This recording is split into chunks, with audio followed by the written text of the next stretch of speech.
Welcome. Our topic today is cohort study design, a rather common study design in public health.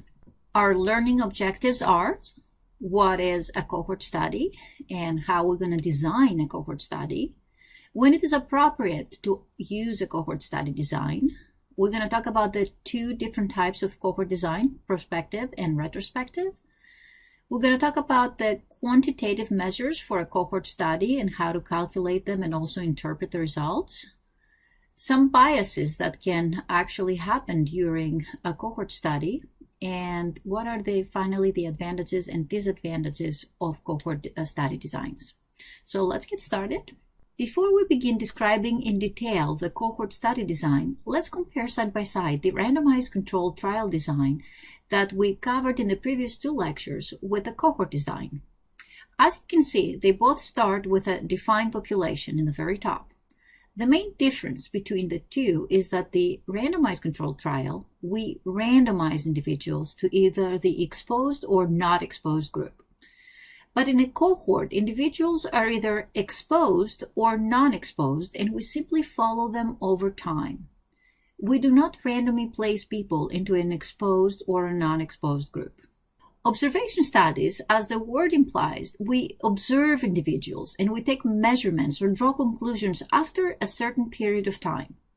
Observational studies, also called etiologic studies. Etiology derives from the Greek word etia, which means cause, and logia, denoting the study of. So it is the study of the cause, essentially. Okay, so we're looking to find the cause. What is causing a certain disease or a certain outcome? When we're searching to identify the cause of a disease, we are going to be able to identify risk factors, since we will be gathering all kinds of information from our participants over a period of time. That is how we know that, for example, sedentary lifestyle increases your chance of developing cardiovascular disease and obesity. Several studies found that individuals who spend most of their day inactive are usually overweight and have signs that indicate their increased risk for cardiovascular disease, such as high blood pressure. Cohort studies, as we will see, take a long time to conduct. Thus, before we begin a study, we must be pretty confident about the possible association between an exposure and an outcome. Otherwise, it would be very difficult to test for everything, hoping to find something. Previous studies are used to determine the need for a cohort study. When a cohort study is warranted? Well, that is a tough question. Disease does not develop overnight, and people do not stay put. Thus, the type of disease we select and the population that we're planning to follow need to meet the criteria for a cohort study design. Attrition is a major concern. Attrition means to gradually lose people because they either move, die, or they simply do not want to be part of your study anymore. With a cohort design, we usually study an exposure that is highly toxic, hence we cannot randomize people to that exposure. These are people who are already been exposed, and we follow them over time to see if they will develop the outcome that we suspect. For example, we cannot randomize people to a smoking group. It is unethical. But we can find smokers and non-smokers and follow them over 20-some years, and then we can see who develops lung cancer and who doesn't.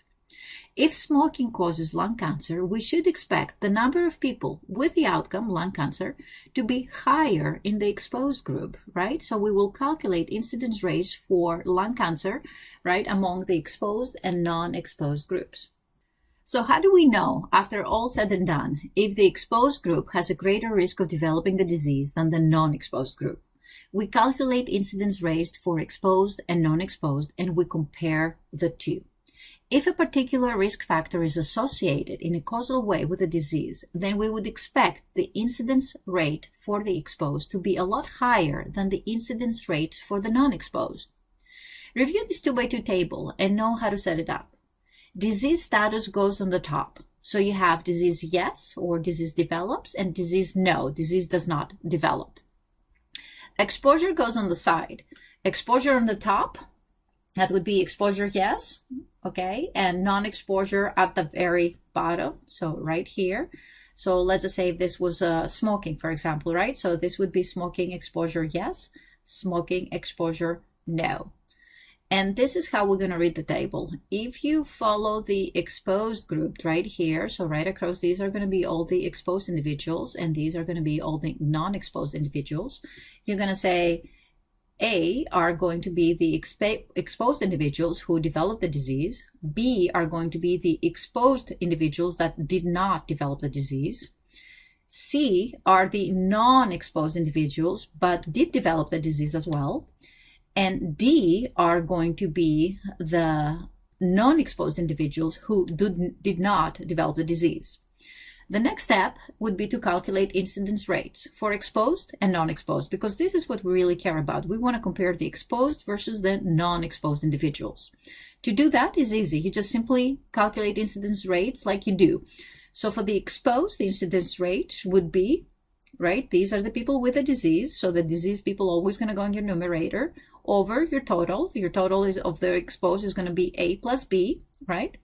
And then for the non-exposed, the incidence rate would be C, right, which is the people who are non-exposed but did develop the disease, over your total of non-exposed, which is C plus D. Now, if we compare those two, we would expect that the people who are exposed, right, they should have a higher incidence of developing the disease. If it's not, we're going to see what that means, okay? Because it can be the protective factor or so on and so forth, okay? When we design a cohort study, we have the option to either A, select individuals based on the exposure studies, or we can select a defined population before anyone becomes exposed. In this case, we monitor for exposure as the time goes by, okay? So that would be an example of literally following an entire community or a very large cohort. And we're going to see an example just like that. Let's go ahead and do a quick example. Here we have smoking as our exposure and coronary heart disease as our outcome. To calculate the incidence rate for the exposed, as we previously said, is going to be A divided by A plus B. So in this case, we're going to have 84, right? So these are your cigarette smokers who actually developed the disease over the total, which is 3,000. Don't forget your base. So you can see here your base is 1,000, right? So you multiply with your base and you should be getting 28 per 1,000 cases, right? And then you also calculate the incidence for the non-exposed. So in this particular case, we have 87 divided by 5,000 multiplied by 1,000, which is your base, you get 17.4. So in this particular case, we can see that the incidence rate for the exposed people is almost double than the incidence rates for the non-exposed. Thus, we can actually conclude that smoking increases the chance of developing coronary heart disease. Now let's talk about the different types of cohort studies. There are prospective or retrospective. Prospective, right, as the word implies, that's going forward in time. That is when we follow people over time. We wait to see if a particular exposure will lead to a certain outcome. Retrospective is going back in time. This is literally finding records and identifying exposures. So when we start the study, individuals may or may have not developed the outcome. Thus, we need to look back in time and we need to identify the exposure. Now, of course, this implies that we have access to quality records. Otherwise, we're not going to be able to draw any conclusions. Now you may wonder, why bother with a prospective when we can have the same end result with a retrospective study? You could save a lot of time and money. Well, unfortunately, it is very hard to find quality and detailed exposure data. People, when they visit a doctor, may or may not share information that would essentially classify them as a high-risk individual, or, they just do not want to disclose their exposure status. For example, a smoker may not check those little boxes when you go to the doctor that they ask you, are you a smoker? Yes, no. How often do you smoke? Or how many cigarettes do you smoke? Maybe they do not want to share that information because maybe they're afraid that their insurance premiums will actually go up. Thus, when we obtain records, maybe they're not the most accurate. So that is a major concern. Now let's talk about some very important cohort studies. One of the most important and well-known prospective cohort studies in America would be the Framingham study. It started back in 1948 in Framingham, Massachusetts. The population of this town was around 30,000 people, and it was thought to be the perfect population to study risk factors for cardiovascular disease. Eligibility criteria included adults between the ages 30 and 62 years of age. The age group was chosen because it is less likely that a person younger than 30 to develop cardiovascular disease, and a person over 62 may have an increased risk for developing cardiovascular disease. Hence, the perfect age group would be between the ages 30 and 62. After evaluating the total population, they were able to enroll a little bit over 5,127 men and women between those ages, and they were free of cardiovascular disease. Because remember, when you're enrolling people in a cohort study, they need to be free of the outcome, so they cannot have the disease, okay? Now, the participants were checked every 2 years for the outcome. The researchers had several hypotheses, some of which included incidence risk for cardiovascular disease increases with age, and it's more frequent among males than females. People with hypertension would develop cardiovascular disease at a greater rate. Elevated cholesterol associated with the development of cardiovascular disease. Tobacco smoking and habitual use of alcohol are associated with cardiovascular disease. Or increased physical activity is associated with a decrease in the development of cardiovascular disease. So they had a lot of different hypotheses. This study, by the way, still goes on. Another well-known study is the Cowan and co-worker study that took place in 1978. It was observed that women who had a pregnancy at a later age also had a greater incidence for developing breast cancer. The researchers identified a cohort who were patients at the Johns Hopkins Hospital and Fertility Clinic in Baltimore, Maryland. Since they were patients to this clinic, it means that they all had a pregnancy at a later age. Detailed hormonal profiles were developed for each participant.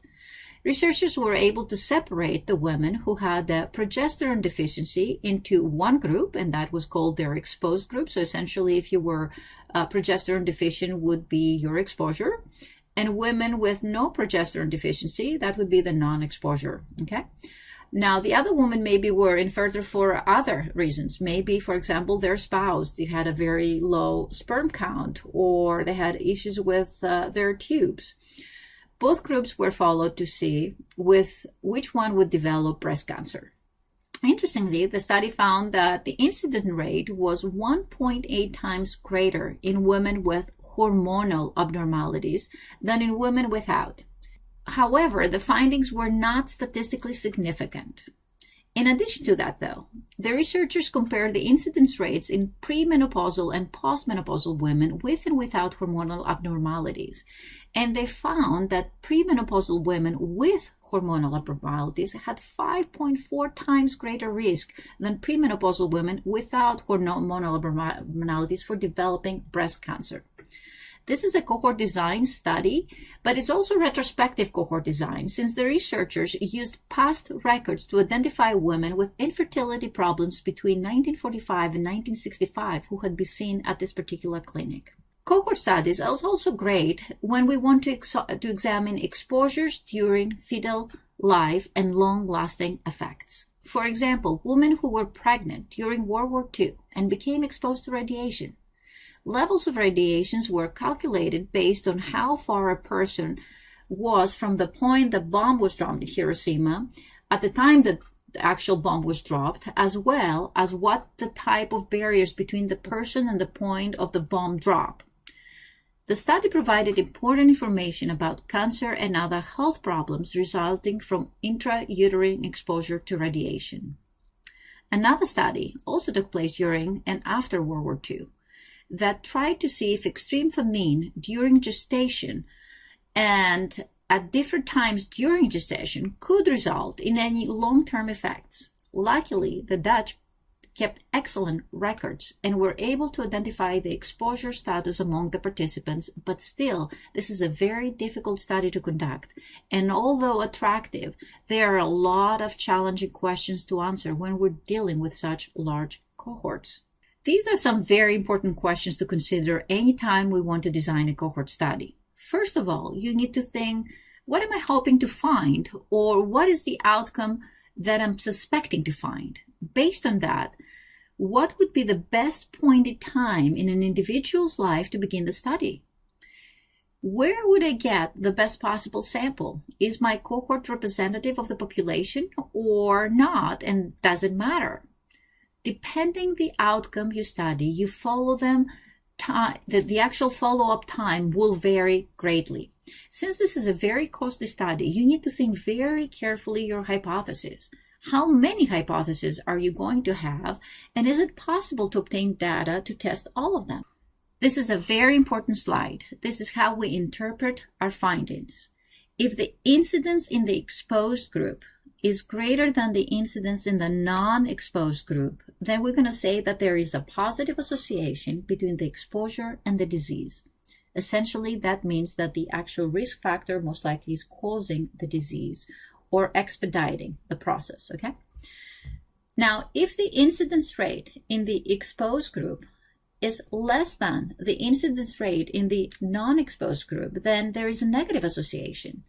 That means that the exposure actually, right, may protect the individual from developing the disease. Now, there's no such thing as a perfect study. Every study has pros and cons. Just like randomized control studies, cohort studies also come with a different kind of biases that can develop.